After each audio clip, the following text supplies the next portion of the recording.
小叔，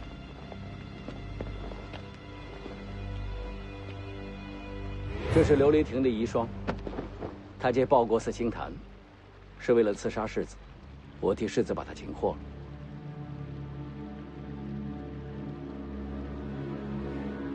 那我是不是应该谢谢先生？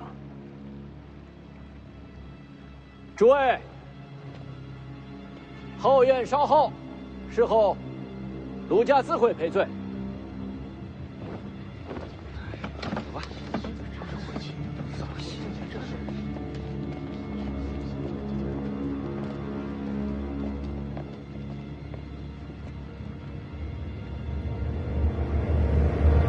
世子和江南文坛闹翻了脸，京城那边应该放心让你接手北凉了吧？大事做完了，该聊聊小事了。怎么算小事？国运是大事，家仇是小事。他是谁？我家侍女啊。世子应该知道卢家和楚国的仇怨吧？这和他无关。世子只要把他留下，卢家会支持世子成为北凉之主。朝中若有风吹草动，卢家会给世子送来消息。一个侍女换一个家族，如何取舍？世子应该不难选择吧？是不难，我不换。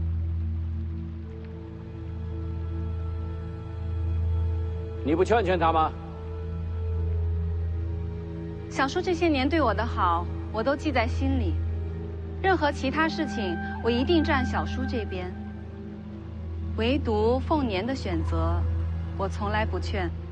他选择什么，我就支持什么，不然怎么算得上姐弟呢？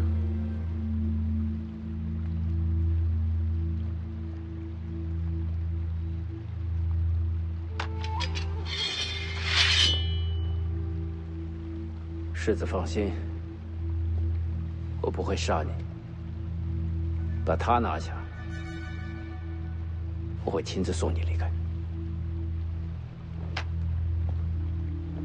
我大概不是你的对手。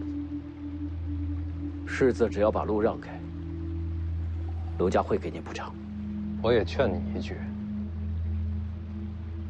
你敢动他，我会穷尽一生毁掉卢家，说到做到。当年灭楚之战，卢家是死了一个嫡长子，但为这一个人，换家族覆灭，值得吗？当年要不是族兄，我这条命就没了。我明白了，那就战吧。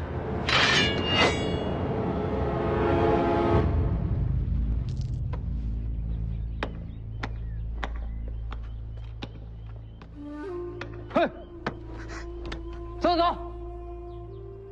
怎么？你也想进去变难啊？我等人。走开！我答应陈哥哥在这等他的。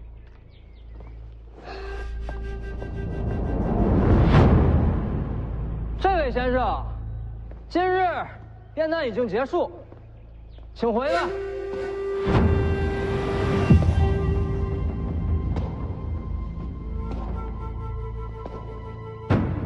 拦住他！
世子学武不久吧？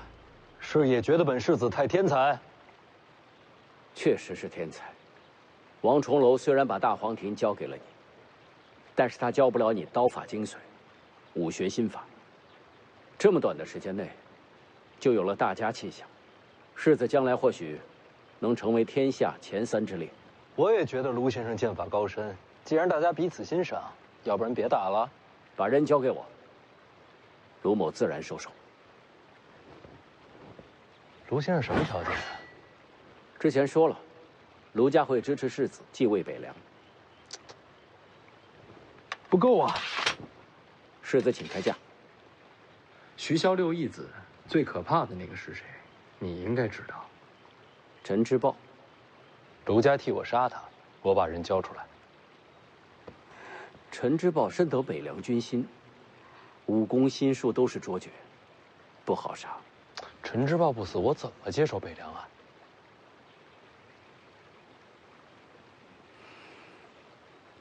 好，我答应你。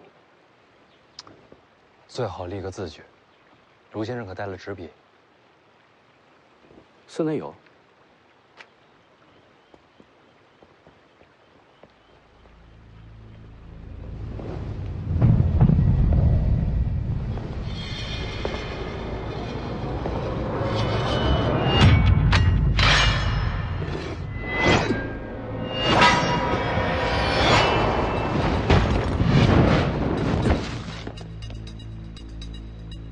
你们先出寺，找宁峨眉他们会合。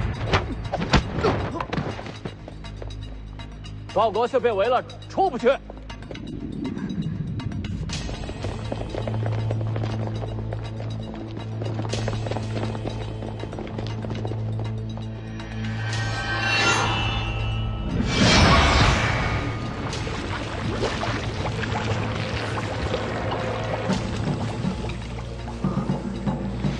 唐熙剑心的剑术为剑。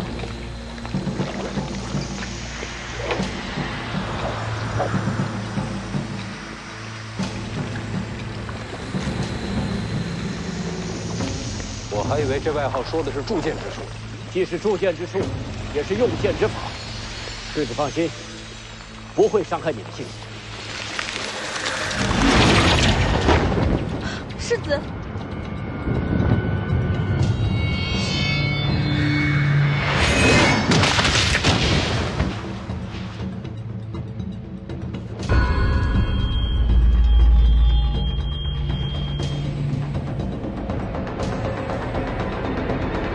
绣青蛇，剑神把这个都传给你了，才入门，这也是你的极限了吧？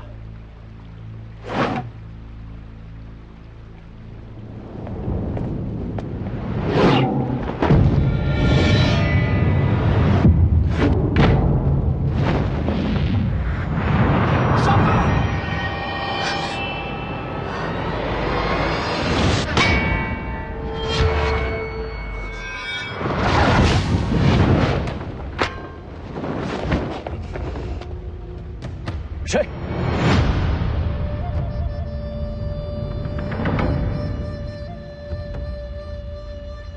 卢家私事，外人请勿插手。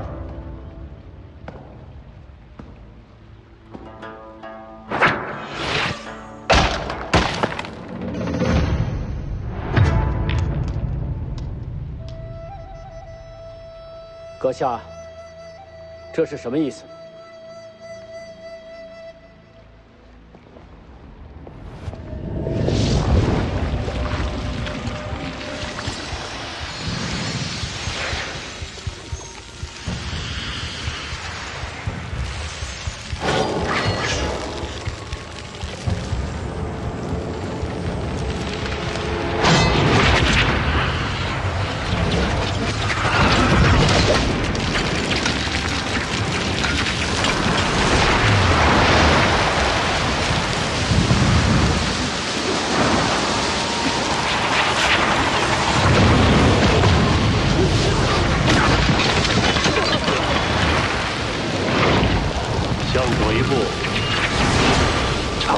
成长。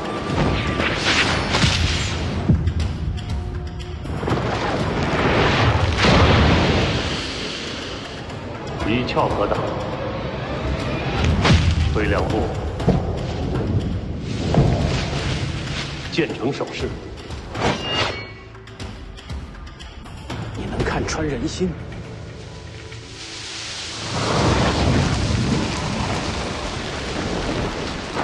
直刺，收剑横挡。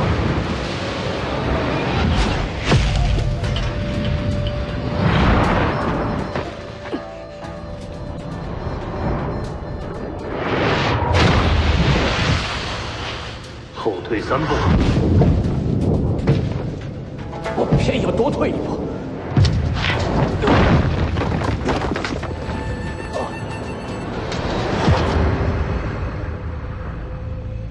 我不会读人心，我只是说出了最佳的应对方案，是你自己非要多退1步。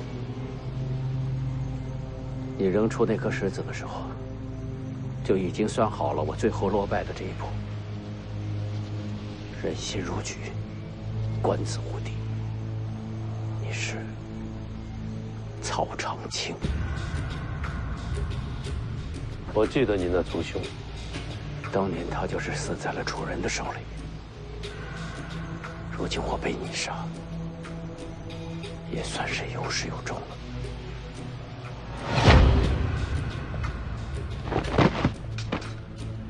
下杀手了，只是昏迷。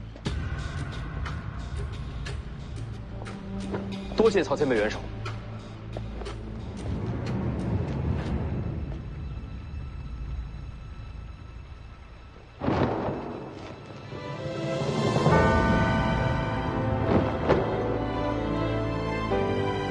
西楚罪臣曹长青，参见公主殿下。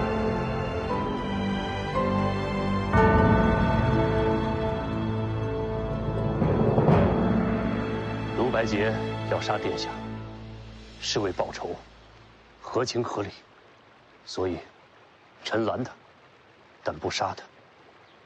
然而，殿下千金之躯，徐凤年却当作侍女，此等羞辱，臣感同身受，无内如焚。殿下流落敌手至今，臣未曾得闻，是为重罪。有幸今日重逢，就用徐凤年人头替殿下解恨。你认错人了。殿下也许忘了，臣在宫中做齐诏的时候，见过殿下。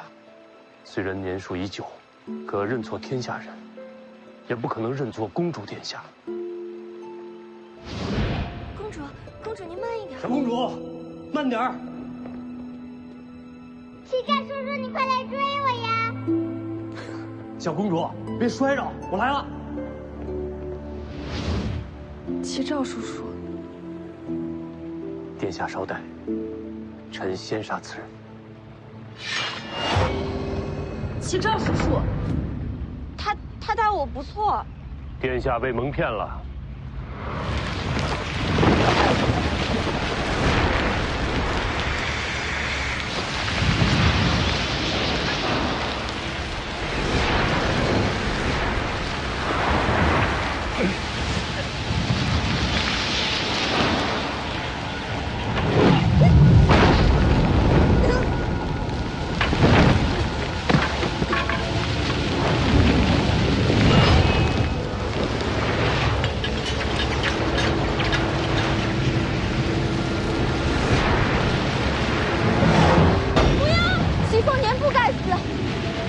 你不该在这里。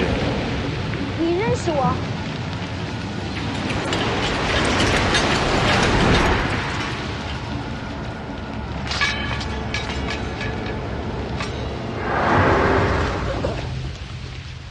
你母亲是大楚3000剑士之首，我自然见过你。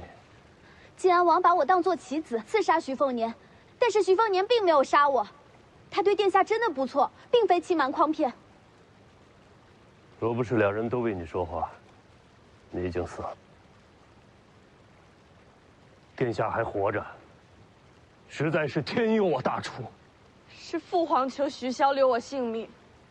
就凭这一点，我可以饶徐骁一次不死。你真有这本事，这些年怎么从没去过北凉？兵者必时急需，北凉为兄弟，不可轻闯。你连皇宫都闯了，北凉之险，远胜黎阳皇宫。你怕北凉？若知道殿下在北凉，我早就去了。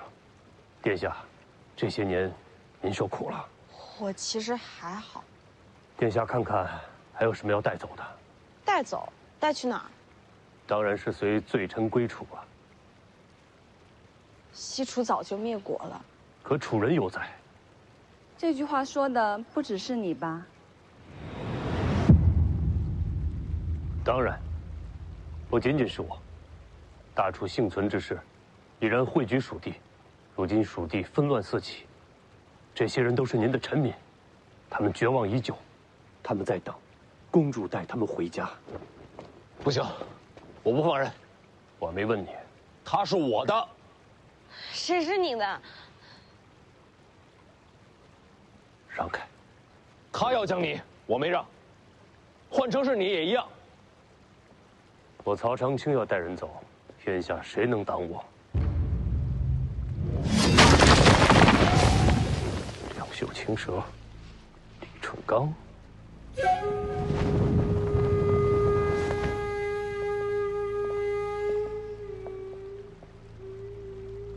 我知道自己叫什么名字，不用你说。您不是被留在卢家了吗？你以为我老人家那么容易被骗呢？你一直都在。对上卢白剑的2刀，马马虎虎有点样子，之后就乱七八糟了。带一边去，回头训你。今天就算是王先知亲临，也休想拦我。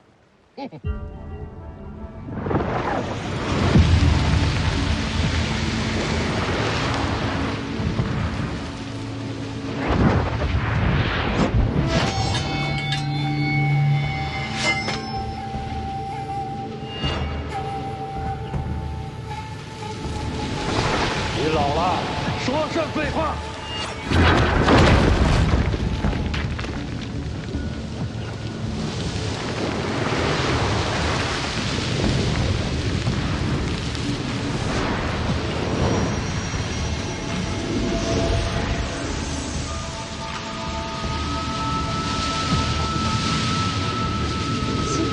齐赵叔叔，殿下，能不能不要动手？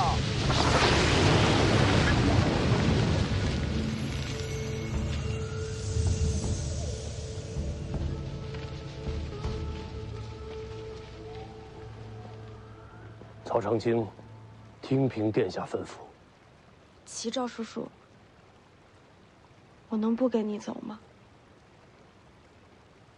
公主殿下，如果您留下，只能是一个侍女。这样的身份，他会娶你吗？我没说要嫁他。等一下，既然不打了，要不别站在这儿说，找个地方进屋说。也好。青鸟，你去外面找魏爷爷和宁峨眉他们，让他们守住报国司，不要让人进来。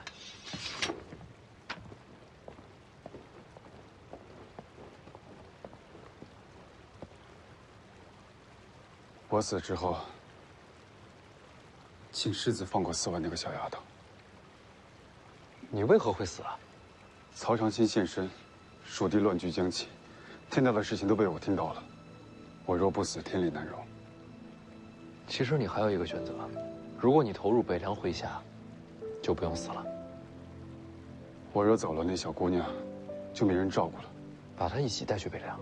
她爷爷瘫痪，加上重病，无法远行，所以老人家去世之前，我不能离开扬州。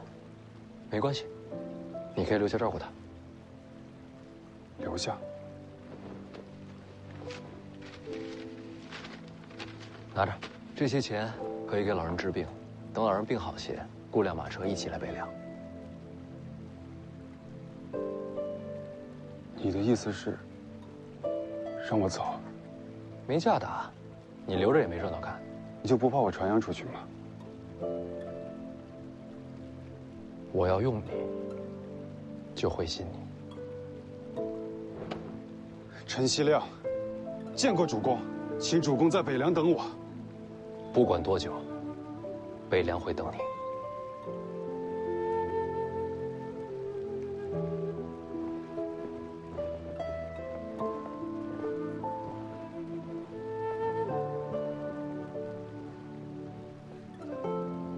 觉得这书生可用？可用。真不怕他卖了你啊？士族和寒门在扬州如天地之别。他若想要希望，就只有到北凉去。哥哥若是踏入历史的泥泞了，你愿意跟哥哥一起吗？只要爷爷没事，陪哥哥去哪儿我都陪着。那我们就说定了，等爷爷好起来，我们就离开江南。去哪儿呢？往北去。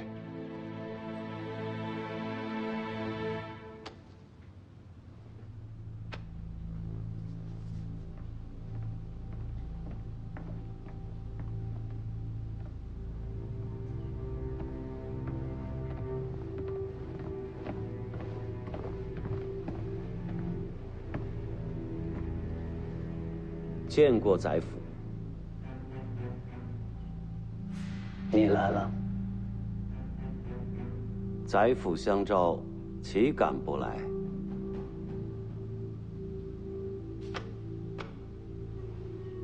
宰辅好享受啊！啊，我不喜欢清贫养民那一套。我要让读书人看了心生羡慕，激发起他们往上爬的愿景。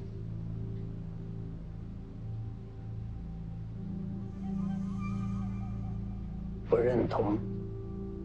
这种事儿，我哪敢评论呢？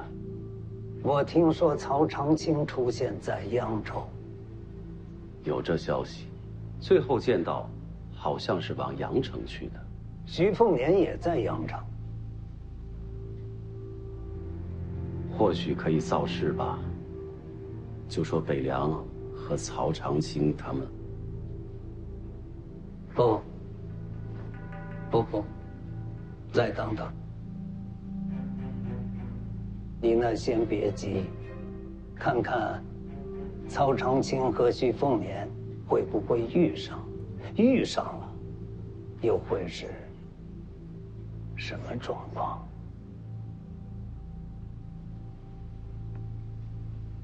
好，有消息，尽快的送过来。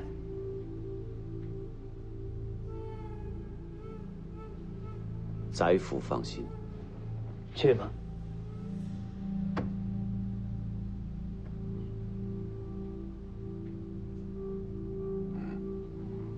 宰辅果然勤政啊，把公务都拿到家里办了。啊，把奏章带回府是不太合适，但为国理政也顾不了这些琐碎的规矩了。成大事不拘小节，宰辅好气魄呀！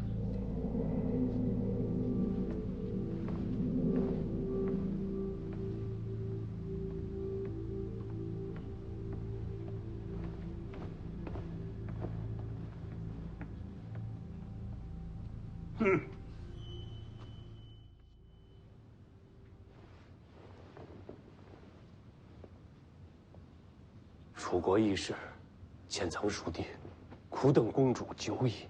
徐凤年极有可能是下一任北凉王。黎阳皇室应该会送一个公主给他。北凉虽强，但终究臣属黎阳。江你走不走跟徐家有什么关系？公主若随我入蜀，便是民心所向。待聚拢旧部，便可重归西楚。而黎阳多一个外敌，北凉地位更加稳固。其次，成了楚国女王，你才能真正和徐凤年身份相当。我和他什么关系都没有。曹前辈，我能说两句吗？第一，养寇自重的事儿，我北凉不会做。第二，北凉秣马厉兵是为了守天下太平，从没有想过叛乱谋逆，让刀兵再起。如此迂腐单纯，怎么能做北凉王？世人命如草芥的大人物已经够多了，我偏要做一个有底线、会迂腐的北凉王。公主怎么选？我没想过做大人物。不是大人物。您是西楚人最后的希望，公主忍心看楚人就此沉沦吗？为什么一定是我？您身上流淌的血脉，为您带来荣耀，也生出责任。公主，王族无权逃避。够了！不要逼他。世子若交还公主，我可以替你杀陈之豹。江离不是筹码，不管你给我什么，我都不换。你想强留公主？她自己的命运，让她自己选择。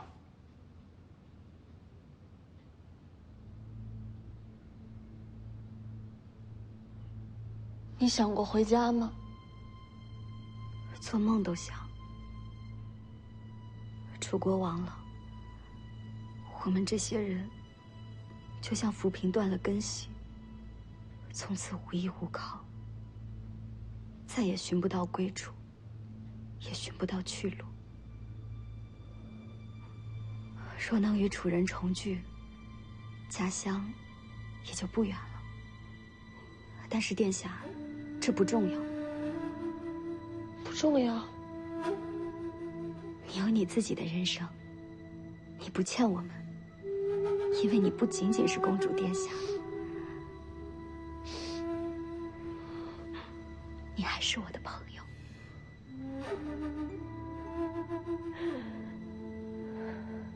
公主，我尊重您的选择。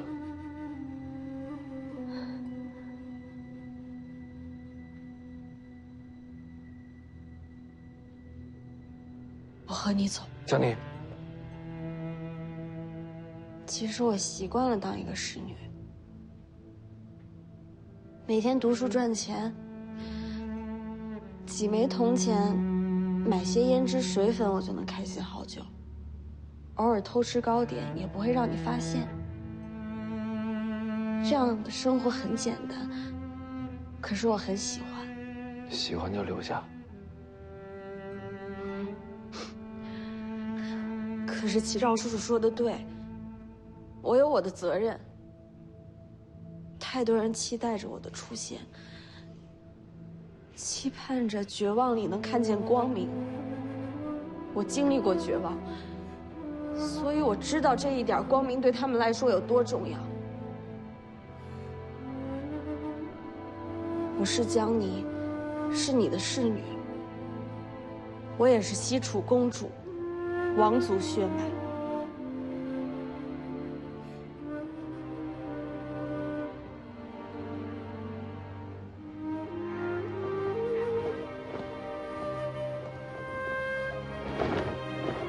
罪臣曹长青，民女于右威，拜见公主殿下。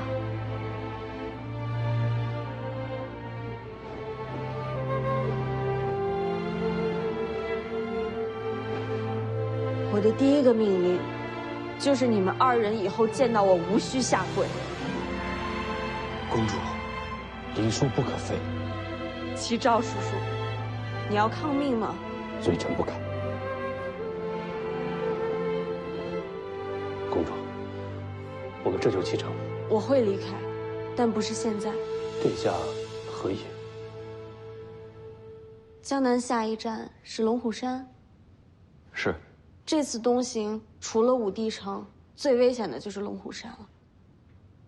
我想先与他同行，等离开龙虎山，我就随齐兆叔叔西去。我不是为徐凤年，徐家毕竟护我性命，这恩情该还他们。但是殿下，有2个问题。齐兆叔叔，请说。第一条，我已然落面，殿下就不可能再光明正大的和徐凤年同行，否则真成了北凉和西楚联手，溧阳皇帝不会放过徐家。那我假装和你离去，然后一路暗中随行。也好。第2条，这徐凤年怎么办？把西楚公主藏在身边这么多年，徐家怎么向皇室交代？这倒不要紧，这么些年我一直在尝试刺杀徐凤年，一查就能查到，由此推断，很容易得出我一直在隐藏身份、蓄意报仇的结论。殿下一直在刺杀徐凤年，为什么？因为楚国公主的命还是挺有用的，为什么偏偏让我活着？关键时刻是拿我的命换东西。我以为徐骁会要我性命，所以从小就试着刺杀徐凤年。就算徐骁居心叵测，那跟你杀我有什么关系啊？男人都是笨蛋嘛，这还不明显啊？江离知道自己会死，所以不停地刺杀你，是为了让你恨他怕他，是担心将来自己有一天真死了，你会难过啊。你的刺杀从一开始就是因此而起。先不说这个，我刚才一直在想另一个问题：若徐骁真要对我不利，那他会这么凑巧让我偷听到吗？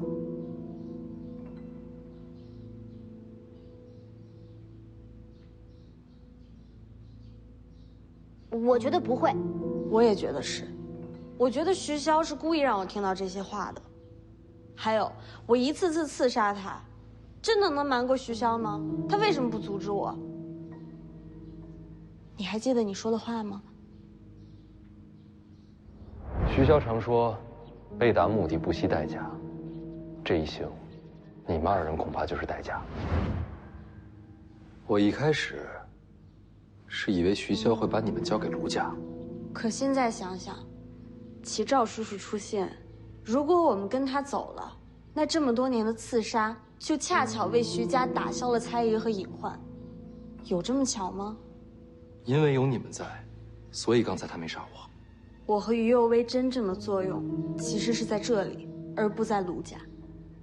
曹前辈，你为何会来阳城？我是为了殿下而来。你怎么知道江离在我身边？我不知道殿下是否还活着，但我找到了这个神符。对，神符是西楚重宝，我在路边的商贩手里发现了它，于是顺着线索，一路找到这里。神符不是在您手里吗？被人借走了。谁借的？王爷想借前辈一样东西。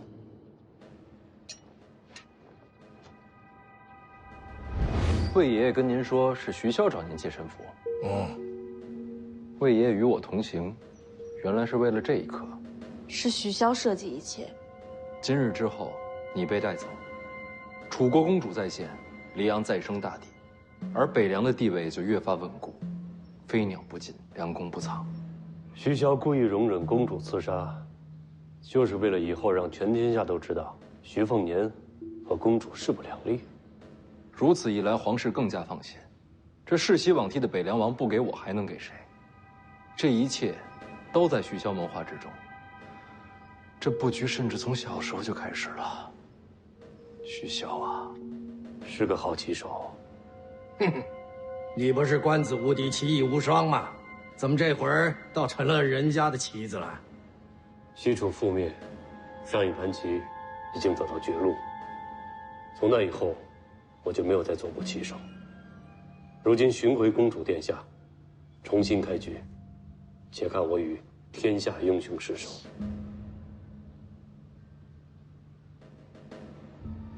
殿下，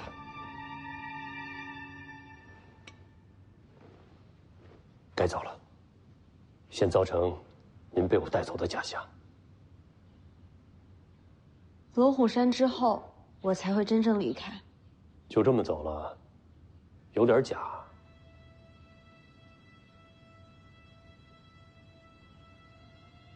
哎，想说什么就直说吧，我懒得猜这么话里藏话。既然遇到剑神，怎能不领教一番两袖青蛇呢？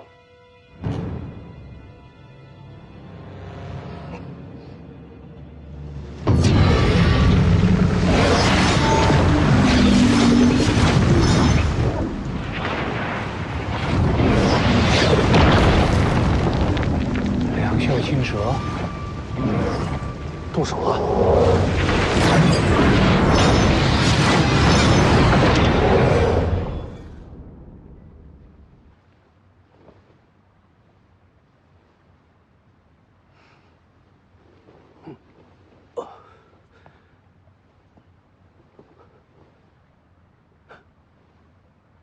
我居然没死。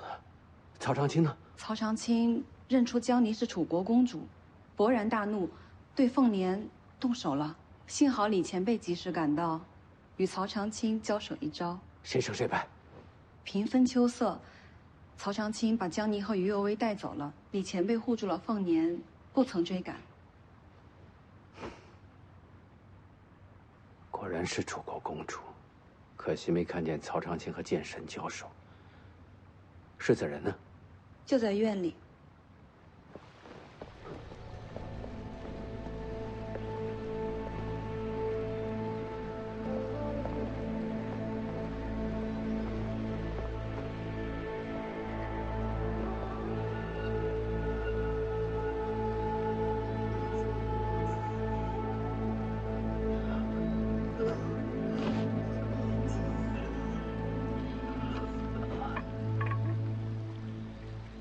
卢先生醒了。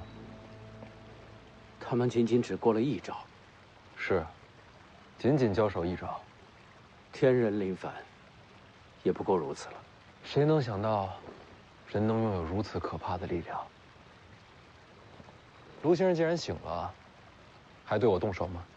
卢家从来就没想过，要跟北凉决裂。今日之事，说到底，都是他的怨恨所致。一切都推给他，总要有人承受怒火。我没有怒火，他恨我是理所应当，算不上死罪。世子宽仁，让人钦佩。我姐选择留下。如果卢家不想和北凉决裂，请善待他。世子放心，我最后送你一程。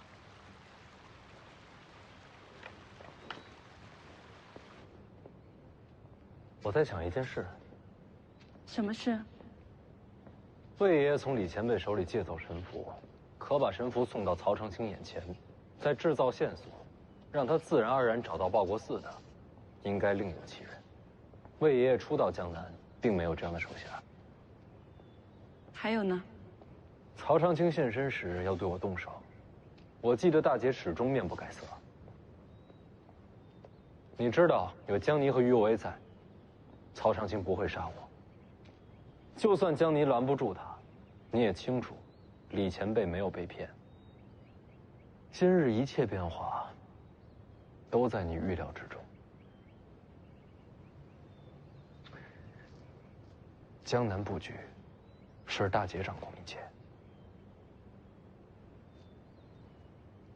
我并没有掌控一切。女刺客对你下手，就不在我预料之中。当时真的把我吓坏了。你知道江离是徐骁的戏子，是要送还给曹长青的。我知道。可你一直没告诉我。这些年，我一直看着江离和你。我和你二姐相继离开北凉。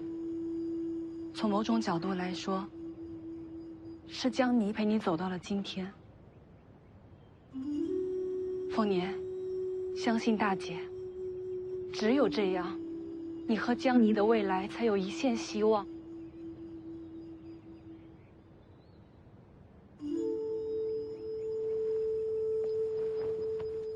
姐，你瞒得好辛苦。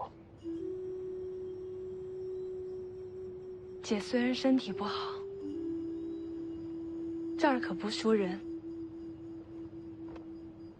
听姐的话，安心走，不要担心我，我会比任何人都过得好。然后，等你来接姐回家。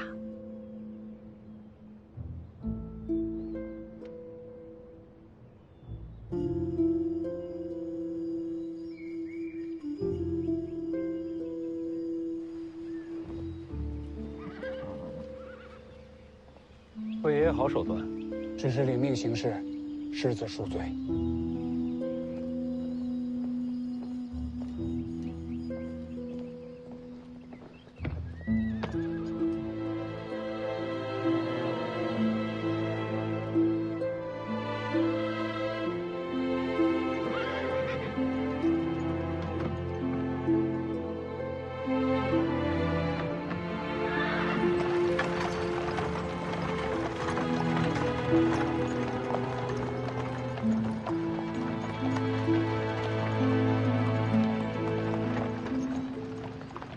小姐，走远了，进去坐会儿吧。小姐，小姐，别喊，别喊，让他开心的离开。恐怕等不到回家了。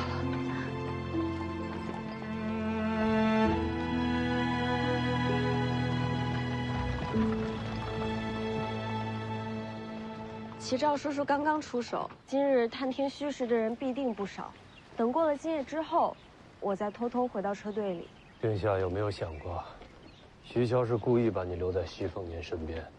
你和徐凤年从小到大的羁绊，还能真吗？可人心不会假，就让我陪他走完龙虎山这一程吧。殿下，如果徐凤年在龙虎山遇险，救还是不救？为什么不救？如果我出手救他，就等于告诉全天下，徐家和西楚并非仇敌。到那个时候，徐凤年可就没有退路了。曹先生武功高，棋艺高，学问也高，就是对这女人嘛，不太了解。何出此言？徐凤年没有退路才好啊。到时候殿下就能把他一起带回西楚啦。齐赵叔叔，我想吃猫。你不要这么残忍吧？还乱说话吗？我说的都是实话。你以后说话小心点，不然你家猫后果可不好说。偷偷说两句行不行？最好别让我听见。喂，你等等我。喂。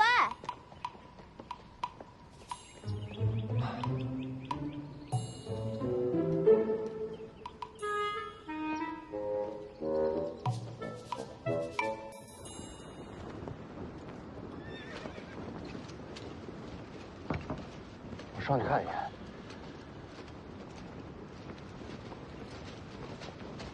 行了行了，我知道了，不能让人刺杀这小子。哎呀，真不知道上辈子欠了谁都。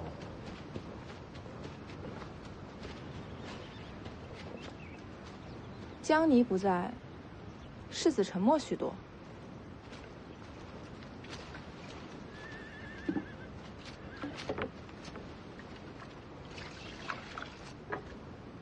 江离是侍女，你也是侍女，你就没有想过取而代之？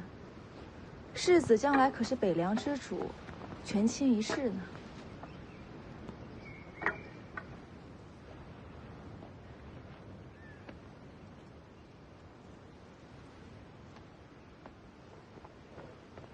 哎呀，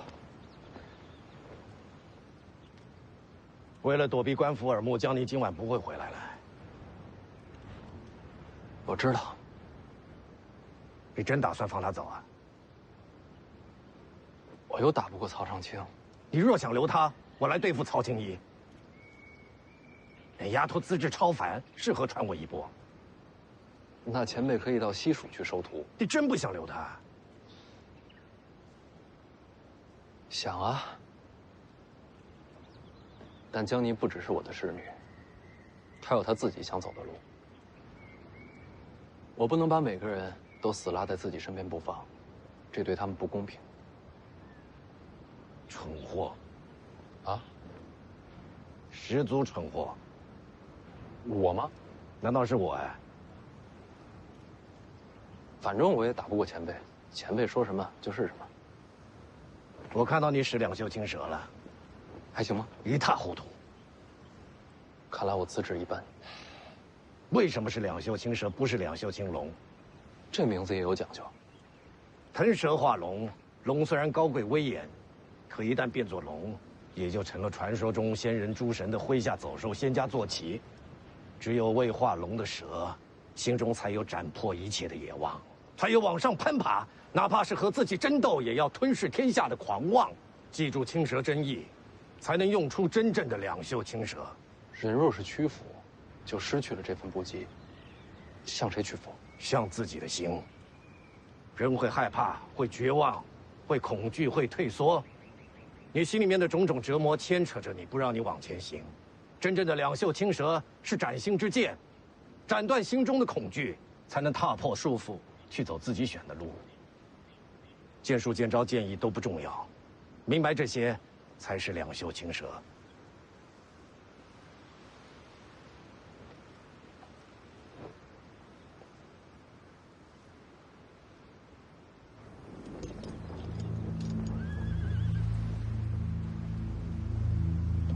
要想让人被我的功法所控制，最重要的就是乱其心神。这巫术在徐凤年心中弥足正对，通过图形影响人的内心情绪。这图中的天龙会占据他心底的依靠。换句话说，我要让巫术在他眼前再死一遍，说不好，他还会变成一个疯子。一个废了的徐凤年成为北凉下一代主人，这对皇族来说不是最好的结果。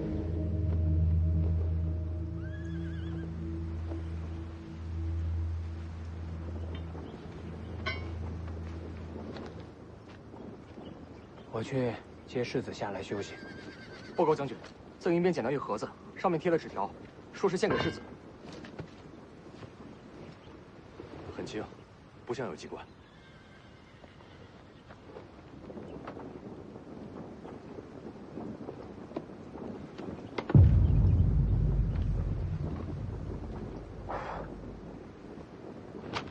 怎么了？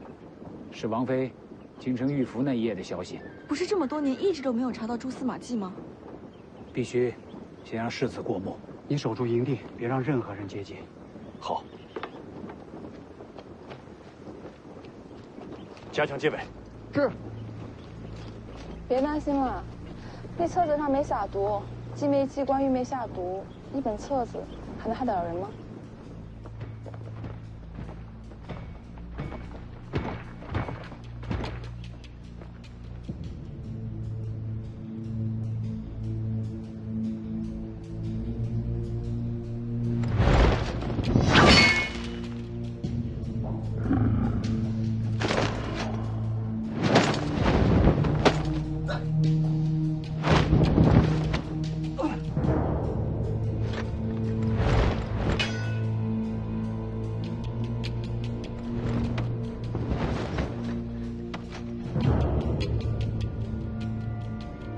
我有些明白，又有些不明白。哪些不明白？我不明白的是，心怎么斩？两袖青蛇说到底不过是剑气，斩内心根本做不到啊，总不能真对着自己心口来一刀。当年，这也是困扰了我很久的问题。我创两袖青蛇之后，纵横天下难逢敌手啊，自此起，便有了剑神之名。了不起。可我心底始终焦躁困扰，苦苦挣扎，难寻出路啊！为什么？因为我的两袖青蛇是不屈野性之蛇，可人性总有懈怠，有妥协。如果有一天我失去了这份不屈之心，我的剑道也就走到了末路。所以我害怕、彷徨啊，仿佛绝路就在眼前，我却躲不开，也避不掉。我知道这绝路来自于我内心的恐惧。只有展开心底迷障，才能往前走下去。就像你刚才问的一样，那时候我天天都在问自己，怎么斩自己的心。您做到了。是的。只要将两袖青蛇的意境再上一层，才是我真正的绝学。它的名字叫做一剑开天门。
像隐约看到了什么。那是我用一剑开天门的真意在影响你，你看到的就是这一剑的秘密。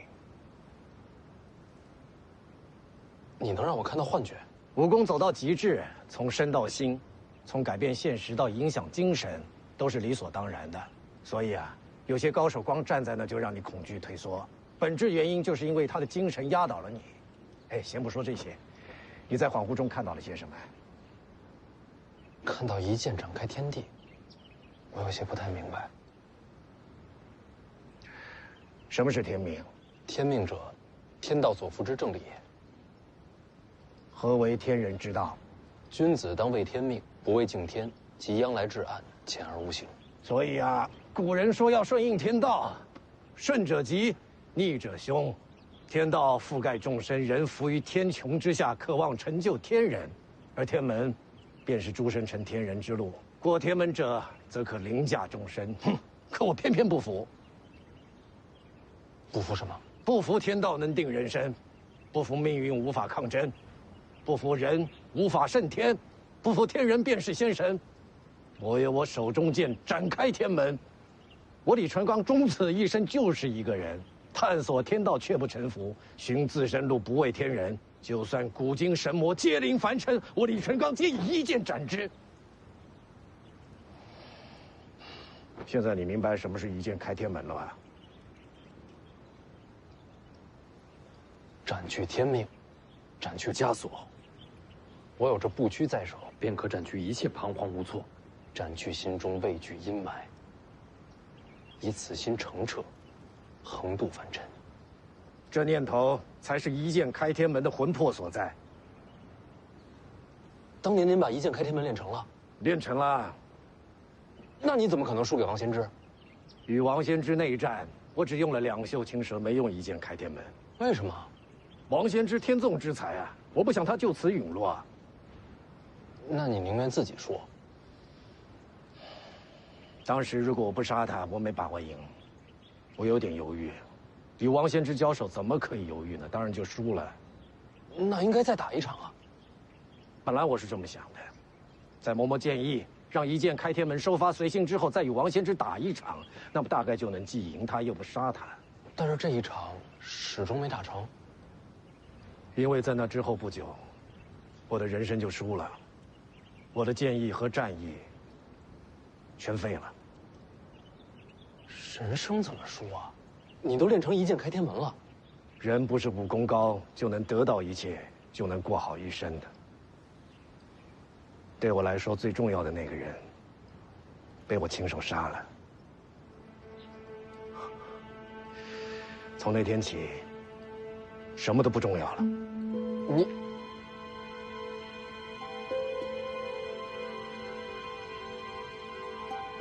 不管怎么说，都过去了。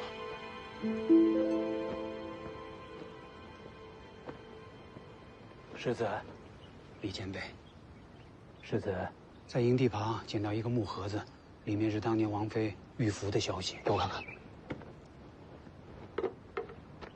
不管是什么消息，别忘了斩向内心枷锁那一剑。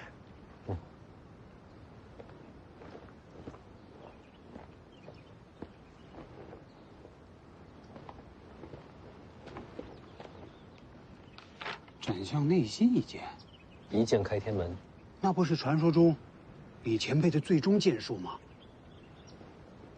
他传给你了？那不是剑术，是真意。嗯。真意。王先知那一晚也出现在京城，难不成是他对我娘出手？这盒子来路不明，未必是真的。你说这纸上画的是什么？好像是随意涂写的痕迹。倒是不影响正文，先不管它。